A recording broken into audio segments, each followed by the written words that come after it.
Hey y'all, Josh here today, aka the world's greatest dad, and this absolute tank of a camper you see behind me is a 73 kit companion, and let me tell you, they just don't make them like that anymore.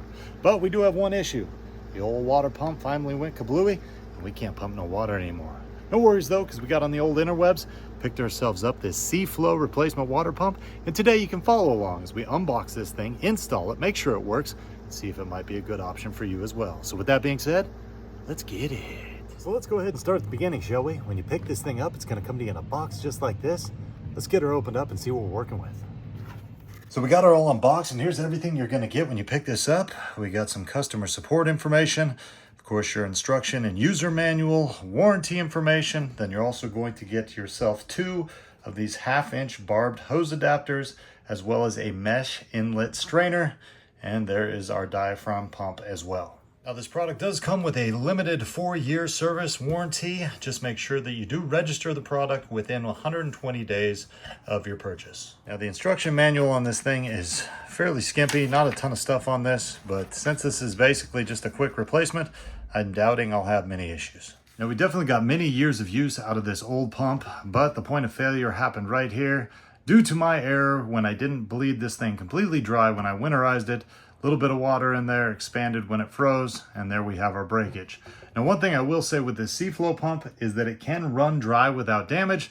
So this year when I winterize, I gotta make sure I get this thing completely bone dry so we don't repeat that problem. So now we've taken a closer look at the pump itself, let's step inside this bad boy and get this thing installed. And a fairly standard change out considering we're just replacing where the old pump was and everything was working right before. I'm gonna connect to our PEX on this side, our reservoir using that line right there. Electrical wise, just 2 wires to connect, our red up there and our black will be down here. And the change out is complete, filling up our reservoir here so we can test this thing out. Only thing we haven't done is secured it to the floor. We did use everything that SeaFlo provided, including this new filter as well as that connection over there.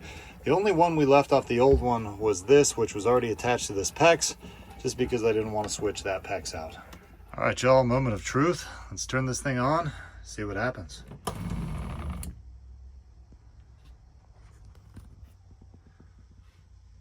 All right, no leaks, no squeaks, just how we like it. You can hear that pump in the background, but it's real faint. Yeah, I like it.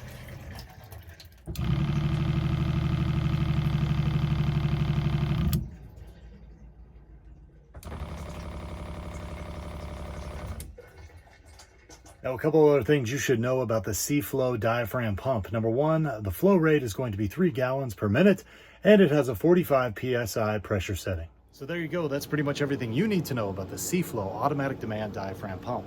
After installing this thing and fully testing it out, here's my 3 takeaways. Number 1, the install was easy and only took me about 5 minutes. Number 2, this thing performs like it should with no leaks, lots of water pressure, and it's fairly quiet as well. And number 3, although I can't speak for the longevity of this thing, I do appreciate the fact they got a 4-year warranty, so if something happens along the way, at least I know I'm covered.